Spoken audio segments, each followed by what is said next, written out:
Hi, everyone. We are the Book Cougars, two middle-aged women on the hunt for a good read. I'm Emily. And I'm Chris. And we have with us today a new friend, Rachel Barenbaum. And she is the author of A Bend in the Stars, as you can see that great background behind her. A Bend in the Stars was a New York Times summer reading selection, a Barnes and Noble Discover Great Writers selection, and it was also a Boston Globe bestseller. So welcome, Rachel. Thank you. Thanks so much for having me. Oh, our pleasure. And so your book, A Bend in the Stars, it came out in hardcover, and we understand it's going to be coming out in paperback next week. Yes. Very exciting. Yay. Yes. Can you give us like a 1 minute kind of synopsis of the novel? Sure. It's set in 1914 Russia, and A Bend in the Stars is the story of a scientist racing Einstein to prove relativity.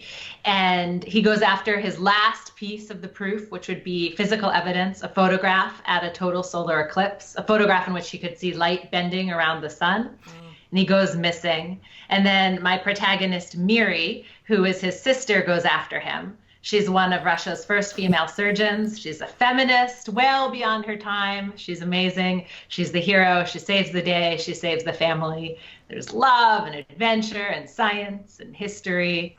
And above all, it's really a story about survival and finding the way out of Russia, out of anti-Semitism and pogroms, and the way forward to America.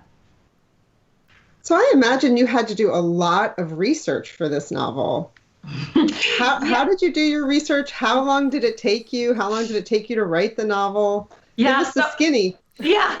I love to talk about the research part because I love the research. And basically, my family came over from Russia well before I was born. My grandparents and great grandparents came, and Russia was a bad word in our house. We weren't allowed to talk about it. There was no Russian. There was no Yiddish. We were Americans. We spoke English. So, of course, all I wanted to know about was Russia. And that's all I read about. So I knew a lot about the history and the time period, but specifically for the book, I didn't have an understanding of what it would look like, how I could put Miri on a train in 1914. So there are a lot of train scenes, and if she's, running down the aisle of a train or, fighting someone on a train, what is she going to hit her head on? And that, that kind of research. If she's walking down the street, what is she stepping on? So I did a lot of research into picture archives, photo archives through National Geographic. They actually published in 1914, right before World War I, right at the end of the Romanovs, this massive issue featuring pictures from all across the empire. So that was a huge treasure trove. And then there's a resource called Yivo, which is an online Jewish encyclopedia, which I spent. So I just researched lots of pictures so I could see in my head what the scene would look like and add to that the history parts. So that's how it came together. Wow, very cool. We just did a buddy read of a book, The Secrets We Kept, which had Yeah. scenes in Russia and everything. So we were really drawn to your book too, being set in Russia in that earlier time period. That Pasternak and we're trying to write about. Yeah, such a great book. I loved that. Yeah. Laura Yeah. Prescott's an amazing author. Yeah. Yeah. So how did your family feel about you rebelling and writing about Russia? Well, I should say, I know. So I should say that those generations that had lived in Russia that still had those memories have passed away. Right. So they weren't there to yell at me. Right. I think it would be okay. Yeah. I was wondering, Rachel, in your acknowledgments, you talk about Grub Street and the novel Incubator. How did Yeah. they help you with the writing of the novel? Because you really gave them quite a lot of shout outs. Yes, they changed my life. And I don't say that lightly. I was working in business before. I got my MBA at Harvard and was running a hedge fund. But at night, I was always writing books. And on the weekend, writing books. And I've queried many other books. So, and I just said to myself, I was getting closer to 40, and I said, what are you doing? Do you want to be trading stocks, 10 years from now? And the answer was no, I didn't want to be trading stocks. So I applied for the Novel Incubator, which is this year-long novel program. And I think it's competitive, pretty competitive to get in. And so when I got in, Michelle Hoover accepted me. I just said, you know what, I'm going to do it. And I closed my fund. I stopped working in business and I just went full time into writing, into making this book happen. And I don't think I would have had the confidence to ever do that without being accepted. And then also I got the skills and a community to really support me. And then, at the end of the program, I found my agent at the Grub Street Muse in the Marketplace conference and, really got my boost from Grub Street. So that's why they're in there so prominently. That's Great. So how, I know writing communities are so important to writers, and yet you need that solitude to do the creative work. How are things going for you now during this time of isolation? Are you able to write and read, and is life going on pretty much the same for you at this point? Not the same at all, right? Because we're missing so many writers have books coming out now, launches, right? My own paperback launches next week. And one of the highlights of writing is when you get to go and see your book pushed out into the world and see your friends' books go out there. So it's been really disappointing. And I've been spending a lot of my time. My next book actually sold. It's called The History of Time Travel. And that will be coming out in December of 21. So I'm really working on that very hard, working on the edits. But I really miss, you spend a lot of time with your characters, and then you love to talk about them with your writer friends who have read your, drafts and drafts. So I'm missing that a lot. Yeah. Yeah, it's interesting. Listeners should know that Rachel is also working with A Mighty Blaze. We had Carolyn and Jenna on a couple weeks ago now, and I believe you interview the debut novelists, right? Yes. That's what I thought. And so, you're doing your part to kind of help these folks who, their tours have been canceled, or just even the first time getting used to talking about your book and sharing it with the world. So that's a really lovely service that you've been offering. You did get to have a tour for your hardback and go out and talk. It's a little bit different not to be able to do it for the paperback. But hopefully the new book in December, you'll be able to do that and be back out on the road again. Yeah, I'm hoping. Mighty Blaze has been amazing. I actually was talking to Jenna. She's been a mentor of mine all along. And I said, I feel so bad for these debut authors, and I want to do anything I possibly can to help them get out there, right? Because you spend 10 years, a lifetime working on this book. Your whole heart and soul is in it. And then your debut is canceled, your launch. And she was saying, well, I'm starting this Mighty Blaze. Maybe you can, be the debut editor. And I just jumped on it. And it's been amazing to be able to hopefully help as many of these debut authors as I can. Yeah. It's a very strange time for that. But have you been, do you dial into any book clubs or anything like that?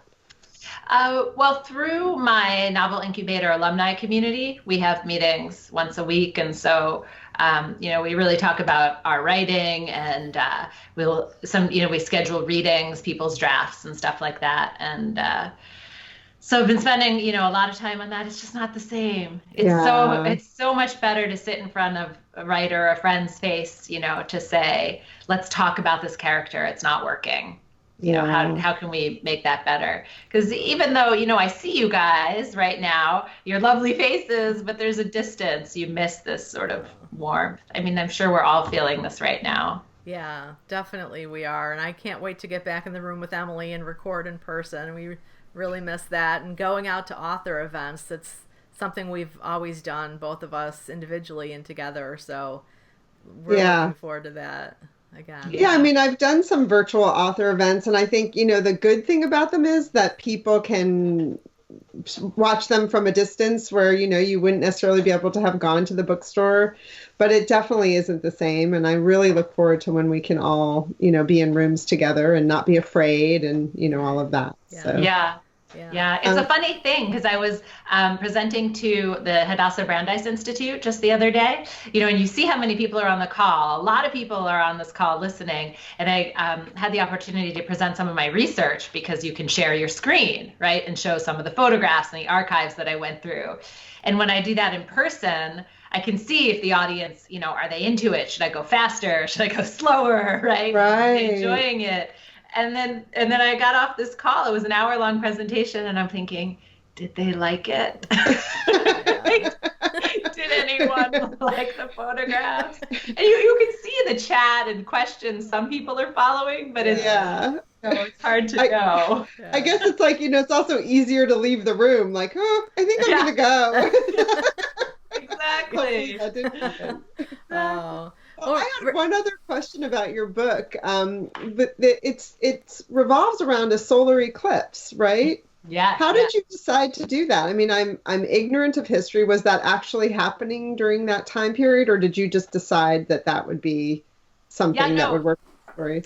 Yeah, so the book is based on the actual true life race to prove relativity. So in 2014, I was reading an issue of Scientific American, and it said 100 years ago this month, Einstein was just on the verge of proving relativity. He had the idea, of course, and he had equations. They were wrong, but he didn't know that at the time. And he just needed a photograph of a total solar eclipse in order to prove relativity. And the photograph, so at this part of the theory is that light bends to gravity. It doesn't travel in a straight line. And you can see that at the eclipse. And one was coming over Russia in 1914. So he mounted an expedition. He raised the money. He sent them up, to take this picture for him. And then his whole party was stopped at the border because of the war. But there were a lot of other people working on the same problem on relativity. It was Einstein's idea, but then he needed to translate it into equations to math to describe by how much light is bent, that angle, you can calculate it, and then to get the picture. So there were actually a number of expeditions in Russia in 1914 set up to photograph the eclipse, but it rained and it was cloudy. And so as I'm reading this article, I thought, but what if somebody did it? Right? Yeah. What if one person did it? And what if it could be my scientist, Vanya? And so I based it on this real life story. All of my characters are invented, but like I said, when the scenes are absolutely real to 1914. Every detail in there is real. It's as if it's a dollhouse, right? It dropped into the time period, and that race to prove relativity is absolutely real. So all of it is based on history. Oh, that's fantastic! I love that writer's brain thinking, "What if?" Yes. And where that has taken you. Yeah. Would you be able to talk a little bit about your forthcoming novel? Yes, thank you for asking. So it's tentatively called The History of Time Travel, although I think the title is going to change. The marketing department at my publisher, I guess, is not a fan of the title. And they are very good. So if they say they don't like a title, they don't like a cover, I'm very happy to listen to them. But it is the story of 3 generations of women living in Russia, moving over to America, and each generation builds a piece of the time machine to save the family and to stop Chernobyl. Oh, wow.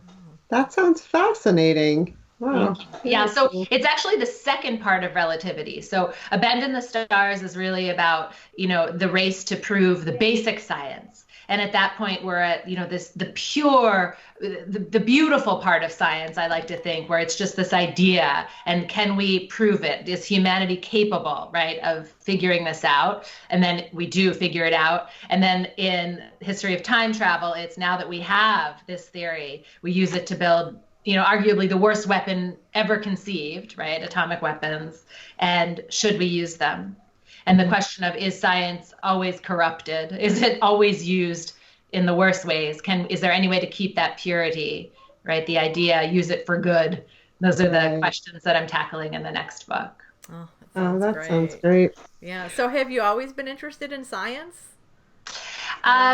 Yes, so I'm not a scientist, but I studied philosophy as an undergrad at Harvard. And the questions, philosophy class really starts with, I had this one class where it said, what is time? And this is how Einstein thought, it started too, with the bigger ideas of what is time? Well, minutes, seconds, hours, they're invented. Calendar is invented, right? There's no such thing as December or, May if you're on the moon, or 2 p.m. And they're all different calendars. And I highlight those in the book too. There's the Jewish calendar, there's the Russian calendar, a calendar we use. So I really approached the science more from the philosophical side, because there are bigger questions that start those searches that are then translated into equations. Fabulous. So glad there are smart people in the world. I know, figure out all that math. So Rachel, you've been coming into contact with so many new books coming out. We thought we would end our conversation by asking you the question of what you're currently reading or something you recently finished that people might be interested in. Yes, thank you. So I mentioned that I've been working with all these debut authors to try to get them out there on Through a Mighty Blaze and doing interviews like this. And so I've been so lucky. I've gotten a lot of books sent to me, and I've gotten to read a lot of early books. And I just finished this book last night, 2 nights ago. I don't know if you can see it through my Christmas background. It's called Migrations, and it's by Charlotte Mcconaughey. And she's a debut author. I think she's Australian. It comes out in August. And it was so good. It's the story where she imagines, basically many animals, fish, birds are extinct. We've destroyed the environment, and this one woman and a sailor sort of go out to track the very last of this one species of bird. And you can imagine lots of philosophical, deep questions coming in, but also just beautiful writing, a beautiful story. Oh, that's great. I've seen that cover floating around. I think it's going to be a popular book. Thank you so much. And that comes out in August, and your paperback comes out next week. Yes, right? It does. Thank you. A Bend in the Stars comes out on Tuesday, May 12th. Awesome. All right, Rachel, thank you so much for coming to talk with us this morning. Yeah. Thank you. It's been such a blast. I'm just so thrilled that you're talking books. So, thank you. Have a great day. Bye-bye. Thank you. Bye.